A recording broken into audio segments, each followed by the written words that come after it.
Olá pessoal, tudo bem? Bom, eu sou o professor Mário, PEC de Ciências da Natureza aqui da URI de Registro, e vim hoje, com a proximidade aí do Provão Paulista Seriado, né, do Saresp, bater um papinho com vocês, um aulão, mas só que curtinho, combinado? Vamos lá? É importante a gente lembrar aqui que o Provão Paulista Seriado é uma prova feita por todos os estudantes do ensino médio, né? Então ele é dividido em 3 etapas, por quê? Os alunos da primeira série, da segunda e terceira série do ensino médio fazem, tudo bem? E isso, qual a vantagem de fazer isso? Pessoal, é garantir uma vaga numa instituição pública, né, do estado de São Paulo. Então, ó, a gente já tem aqui participante USP, Unicamp, Unesp, Univesp, FATEX, né, e todos os alunos das 3 séries do ensino médio podem participar da rede pública, beleza? Então, vamos levar a sério, vamos estudar, vamos fazer a prova com calma e a gente vai bater um papinho aqui. Vou trazer algumas dicas e responder alguns exercícios que caíram aí nos últimos Saresps, né, nos últimos provões paulistas seriados, que o pessoal tropeçou um cadinho, mas a gente vai ver aqui que com leitura é bem facinho. Tudo bem? Vamos lá. Então, é importante a gente entender o quê? Que toda vez que eu falo de ciência da natureza, qual o objetivo da ciência da natureza? É entender como é que o mundo funciona, é tentar compreender os fenômenos da natureza. Então, quais temas que mais aparecem? Ecologia, cadeias alimentares, impactos ambientais, reciclagem, efeito estufa, né? Corpo humano, vacina, droga, doença, sistemas, vírus, genética, né? E biotecnologia, DNA, hereditariedade, clonagem, transgênicos. Em química, transformações químicas e físicas, reações, combustão, né? Conservação de massa, soluções e concentração, sustentabilidade e química verde, e daí a gente já vem falando aí do descarte de lixo, uso de combustíveis, poluição. E em física, energia, potência e trabalho, dentro do cotidiano, lâmpada, chuveiro, motores, eletricidade e circuitos, então a diferença de ligar em série e em paralelo, que é uma coisa super simples, movimentos e forças, aceleração, velocidade, gravidade, ondas e som, né, uso em celular, internet, comunicação, ou seja, a gente percebam, seja biologia, química ou física, a gente sempre está tentando fazer uma coisa, compreender como é que funciona o mundo, beleza? E dentro do Provão Paulista Seriado, ou de qualquer outra avaliação, ou um vestibular, né? Se bem que o Provão Paulista Seriado tem um peso, tem um valor de vestibular, é importante a gente perceber que para compreender os fenômenos da natureza, a gente nunca vai ter a biologia isolada, nunca vai ter a química isolada, nem a física. Então a gente vê isso tudo junto e misturado. Então por isso que, quando a gente for falar em dica, a gente tem que pensar o quê? Na interligação dos temas. Então toda vez que você for estudar alguma coisa, começa a trazer exemplos da sua vida, exemplos do cotidiano, e tenta fazer o quê? Interligar os temas. Pois isso aqui é química, mas já está esbarrando em física, está esbarrando em biologia, tudo bem? Para isso, uma dica legal é montar um mapa conceitual interdisciplinar. Então, a biologia e química, quando eu estou estudando lá biotecnologia, posso pensar em biologia, DNA, e já pensar nas funções orgânicas, certo? Para poder tentar compreender tudo de uma tacada só. Então, o que isso tem a ver com isso? Ou seja, garantir a compreensão de alguma coisa. Tá? Então, eu estou aqui, ó, né? Pensar no mapa conceitual que envolva, por exemplo, biologia molecular e química orgânica, né? Ou física e biologia, ou biologia e física. Então, toda vez que você pegar esse jeitão para estudar, fica um pouco mais fácil. Aqui tem um mapa, tá bom? Outra, linguagem matemática da física, né? Ou seja, quando eu vou estudar física, não tem como eu não estudar matemática, né? E ao estudar mecânica, por exemplo, eletrodinâmica, né, eu tenho, não é para decorar as fórmulas, eu tenho que compreender, né? uma relação é diretamente ou inversamente proporcional à outra. Então, quando você desenha, tá, um circuito, quando você começa a compreender como que as coisas funcionam, você começa a entender, pô, se eu aumento a velocidade, eu diminuo isso. Se eu aumento a tensão, eu diminuo aquilo. Então fazer essa correlação, né, e procurar o quê? Criar desenhos, circuitos, imagens, né, pensando sempre associar isso ao seu cotidiano, beleza? Pô, falei de cotidiano, está aqui a terceira dica. O estudo tem que ser sempre o quê? Contextualizado. Então, quando você pega uma questão lá, não tem uma fórmula, né? Vai ter toda uma história, vai ter um texto enorme, que é para o quê? Contextualizar alguma coisa. Então, ó, contextualização geral e ecologia. Dentro de ciência e natureza estão no seu dia a dia. Então, tentar compreender como as coisas funcionam é o melhor caminho para a gente estudar a ciência e natureza, seja física, química, biologia. Por que isso aconteceu? Né? Então, por que existe aí uma validade do medicamento? Né? O que acontece com a química disso? Quando eu falo de ecologia, impacto ambiental, né? Estou falando aqui de uma hidrelétrica. Isso aqui só tem vantagens? Tem desvantagens? Né? Qual a química envolvida em qualquer processo de poluição? Né? O que isso tem a ver? Como é que eu posso enxergar isso aqui ou isso aqui com o olhar da química, ou com o olhar da biologia, ou com o olhar da física? E quando eu começo a misturar isso, eu começo a compreender os fenômenos. E aí vai ficando um pouquinho mais fácil. Tá? Algumas dicas aí é que o SARESP ou qualquer prova, né, ela não foca nas fórmulas. É importante que a gente saiba, é importante que a gente tenha uma noção, né? Tem fórmulas que são muito básicas, eu acho que dão agilidade a um processo, mas o importante é você entender o conceito. Entendendo o conceito, você consegue se livrar da situação, tudo bem? Então, aqui é umas dicas de ouro. Leia o enunciado inteiro antes das alternativas. Às vezes a resposta está escondida no gráfico ou no texto. Optei por fazer o movimento contrário? Está valendo. Li a alternativa, né? Li a pergunta e depois vou ler o texto procurando as respostas? Também está valendo. Mas não faça uma coisa sem a outra. Tá? Observe as unidades de grandeza. Metro por segundo, joule, grama. Às vezes isso já te diz muito. Esses dias eu estava vendo uma técnica de estudo onde o professor ele dá ênfase às unidades de medida ao invés de pensar nas fórmulas. Ou seja, se eu tenho uma resposta que eu quero em metros, qualquer outra unidade de medida que eu esteja somando e multiplicando, elas vão ter que ser anuladas dentro do processo. Ou se eu estou procurando uma resposta em tempo, né, qualquer alternativa ou qualquer outra coisa que não seja tempo não me serve. Relacione com o cotidiano, ou seja, estou pensando em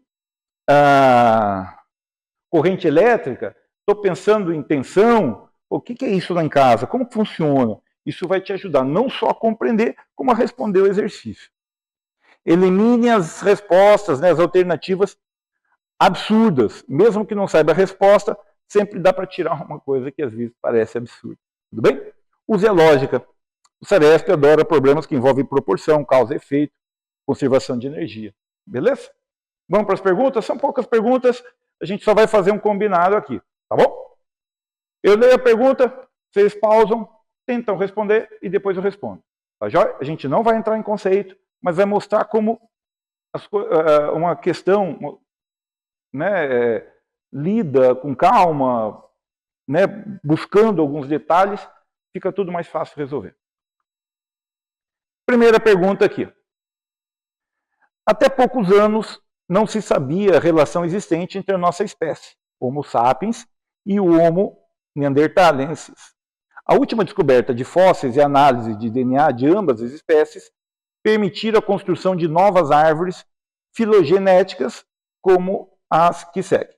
A partir da análise dessa representação, afirme que o Homo sapiens se originou do Homo neanderthalensis, o Homo neanderthalensis se originou do Homo sapiens, o Homo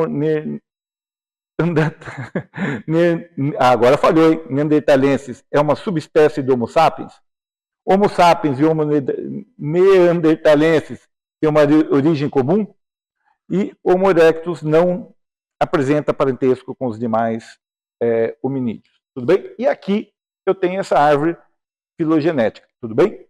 Dei uma olhada nisso. Pô, nunca vi. Não tem importância. É só uma questão de compreensão.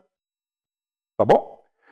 O Homo sapiens se originou do Homo neanderthalensis. Não, o Homo sapiens está aqui e o Neanderthalensis está aqui.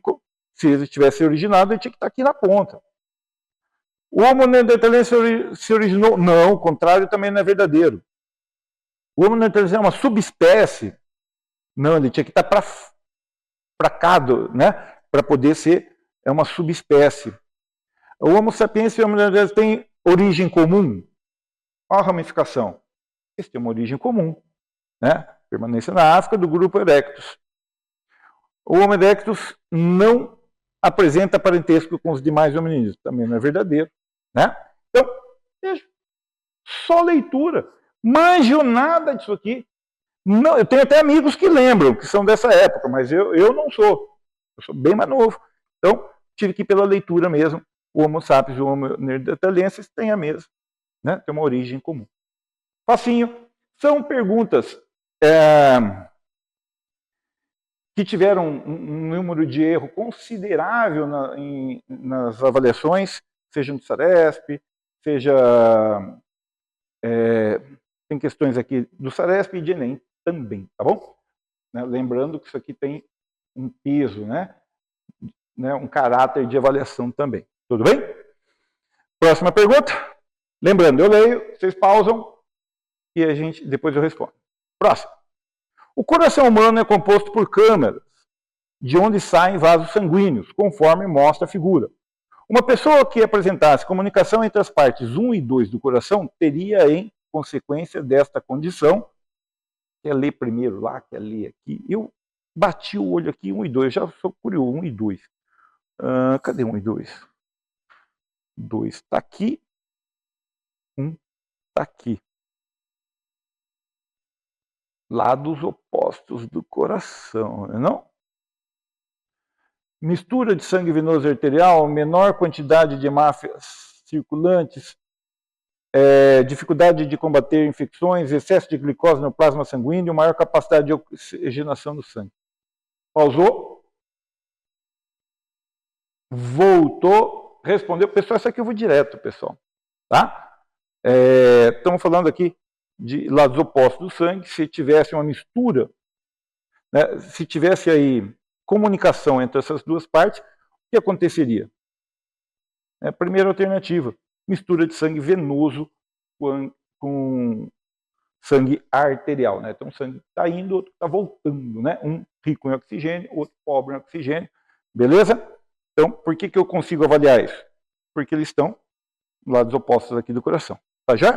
Então, aqui, ó, você vê sangue entrando e aqui saindo. Próxima.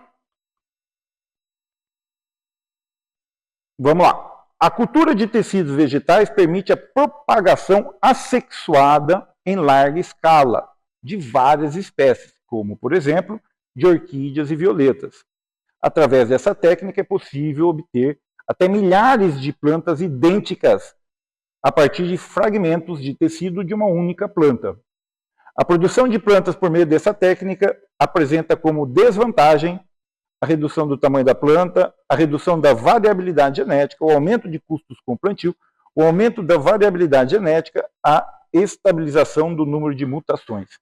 Pessoal, aqui eu tenho uma imagem aqui para ilustrar, mas não precisaria. Por que não precisaria? Tudo que está aqui está no texto. O que o texto diz? Que eu tenho como cultivar, né, fazer a propagação assexuada em larga escala de uma planta. Olha aqui, uma plantinha, ou seja, dela, a reprodução assexuada, eu tenho aí vários brotinhos aqui, né, o transplante aqui para as plântulas, né, já para ir para o solo. Então, o que esse processo faz? Né? Lendo aqui, não sei se eu já dei a pausinha, a cabeça já não ajuda, se não, pensem rapidinho, e a gente está retomando aqui. Resultado, ela não tem uma variabilidade genética. Por quê? todas elas têm a mesma genética. Então ela reduz o quê? A variabilidade genética, que também é importante. Tá joia? Se busca isso quando se quer um plantio em grande escala, pá, tudo bem, mas é uma desvantagem, tudo bem? Porque quando você tem lá uma praga, você tem todas elas com a mesma genética, então você não tem, elas são menos resistentes a grandes mudanças, tudo bem? Mas tá aí a resposta, vamos ver se é isso mesmo. Redução da variabilidade genética. Belezinha? Pergunta, facinho, compreendeu o texto, olhou aqui, ou seja, se ela é assexuada, não tem como ter essa variabilidade genética, porque ela não troca com ninguém, tá bom? Próxima. Gosto muito, né? Tem gente que olha para isso aqui e pula a questão. Calma, calma. Na fotossíntese, as plantas absorvem o gás carbônico, grande informação, e liberam oxigênio. Este processo pode ser escrito de forma de uma equação química, na qual o gás carbônico reage com a água, eu tenho que ter os dois no mesmo processo, produzindo glicose, opa, já falou tudo aqui que eu precisava, e oxigênio. Então, eu produzo, resultado disso é glicose e oxigênio. Essa reação ocorre no interior das células e necessita de energia captada do Sol através da clorofila e de outros fotorreceptores. Beleza? A equação que descreve corretamente o processo de fotossíntese eu tenho aqui várias alternativas. Bom, vou ler aqui de novo. Eu tenho que ter gás carbônico mais oxigênio, mais quem para acontecer esse processo? Mais a energia do Sol. Então, se você olhar aqui, gás carbônico, CO2, né, hidróxido de carbono, H2O, a água, mais energia. Aqui está certo. Aqui não está certo porque não tem o H, não é água.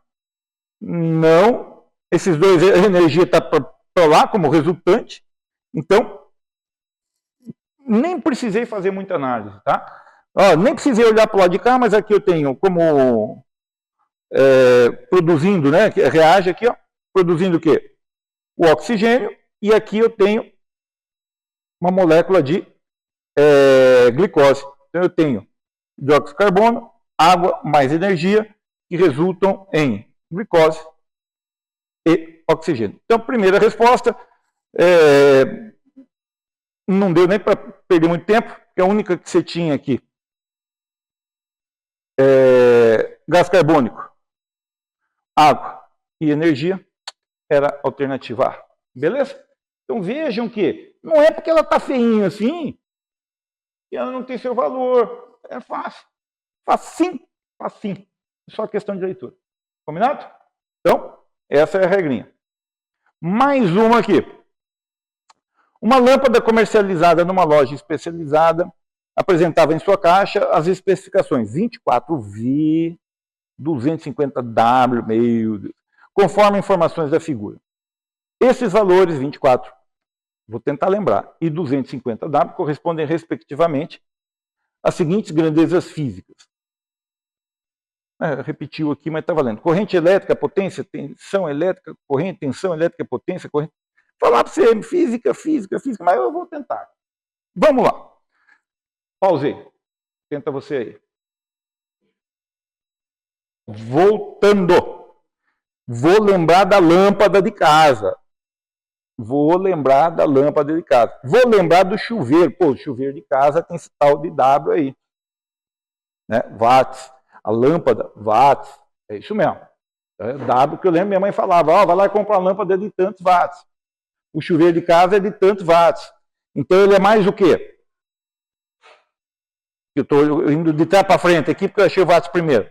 Ele tem mais o quê? Tensão, resistência, corrente, potência. Chuveiro com maior número de watts, ele é o quê? Mais potência. Então, já ficou entre o A e o C. 24 volts.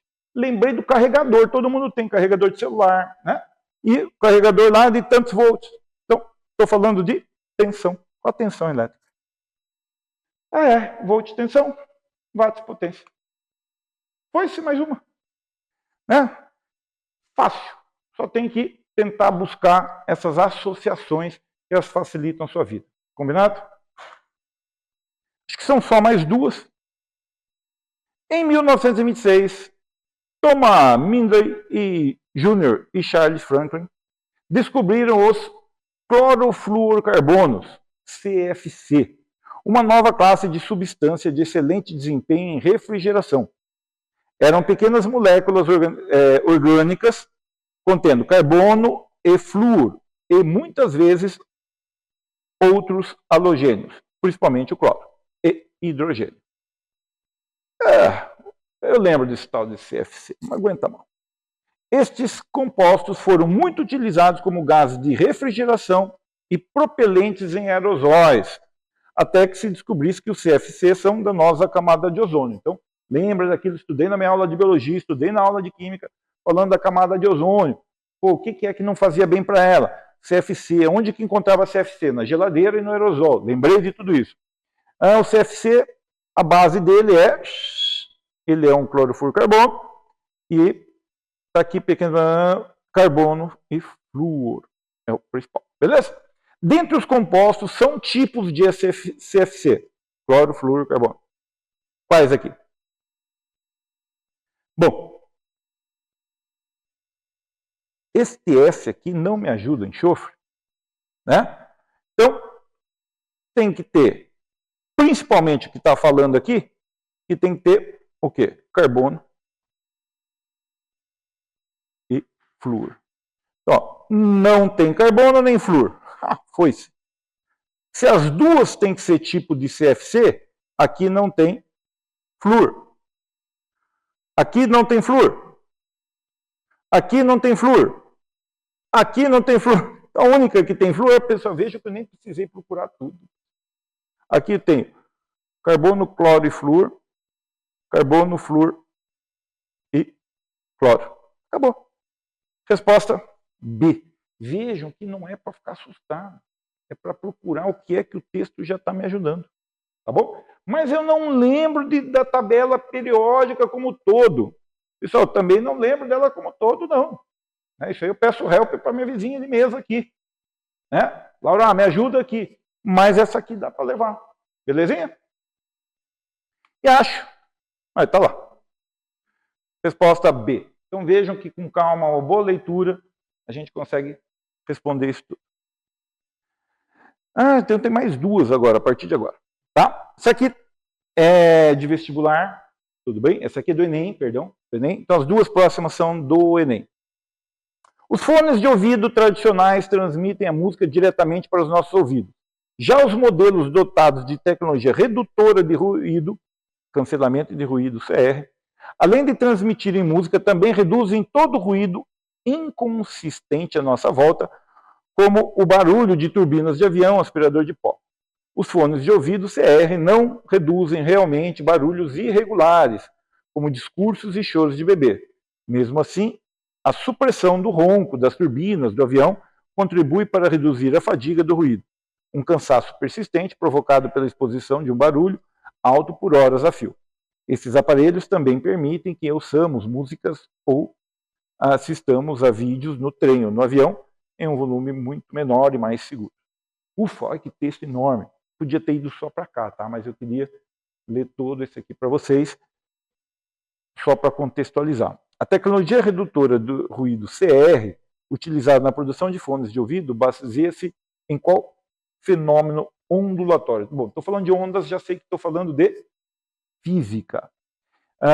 Ondas, física, já sei que é som, e estou falando aqui de cancelamento de ruído. Como é que isso acontece? Por meio da absorção, interferência, polarização, reflexão e difração. Pausei. Você não pausou, né? Mas tudo bem. Vamos responder? Como é que isso acontece? Pô, sabia disso? Os fones de ouvidos mais tops aí, então ele, ao mesmo tempo que ele toca música para você, ele tem um microfone nele.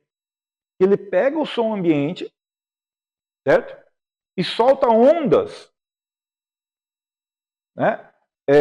Que anulam essas outras ondas. Como o som é uma onda, né? Se ela tiver a mesma frequência, tudo tiver, se for contrária, né? Uma anula a outra. Então, é por meio do quê? De uma interferência.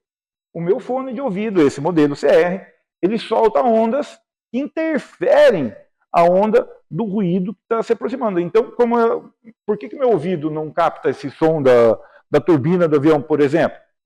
Né? Porque ele vem numa onda igual a que o meu fone de ouvido também está produzindo e elas acabam se anulando. Então está aqui, interferência.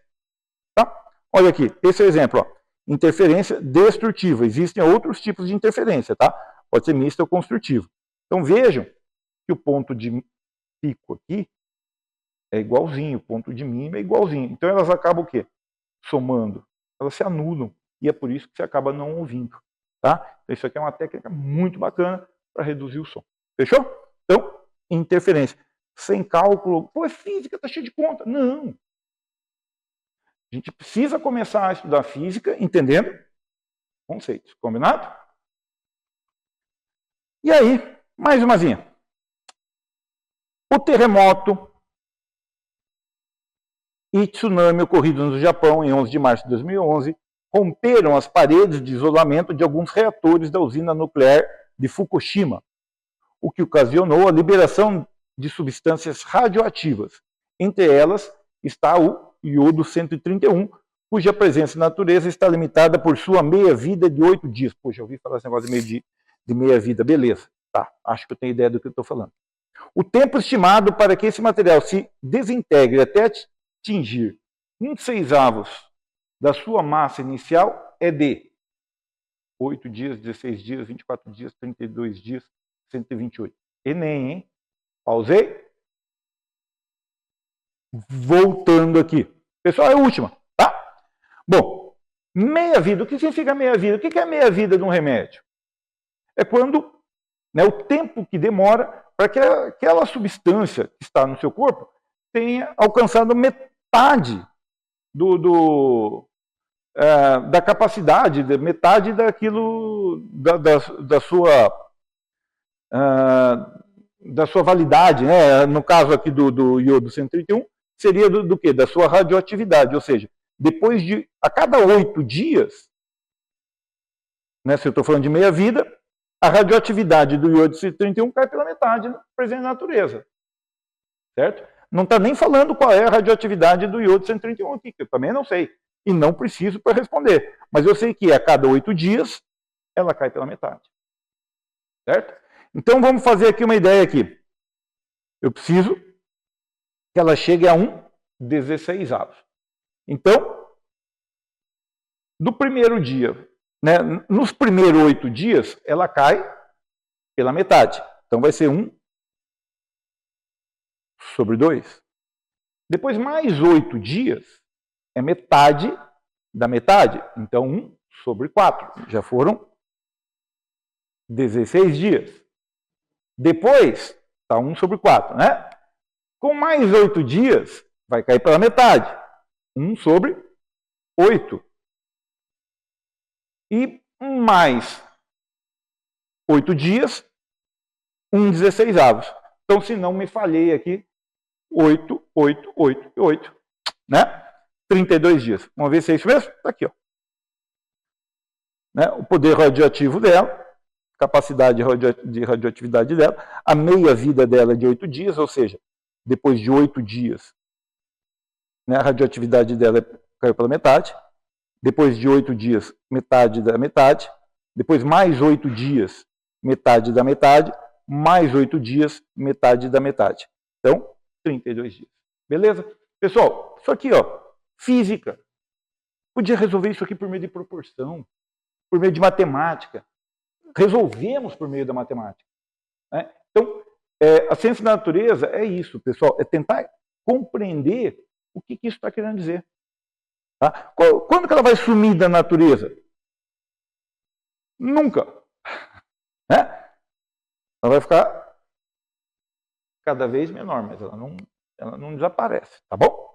Pessoal, essas foram as dicas, tá joia? Alguns exercícios comentados aqui, mas muito mais para que vocês observem a importância da leitura, a importância da relação que você tem que fazer com o seu cotidiano, com o seu dia a dia, para poder compreender a ciência da natureza, seja física, química e biologia. Você nunca vai ter aí um exercício só de física, só de biologia, só de química, dentro ou do Enem, ou de um provão paulista seriado. Por quê? Porque tudo isso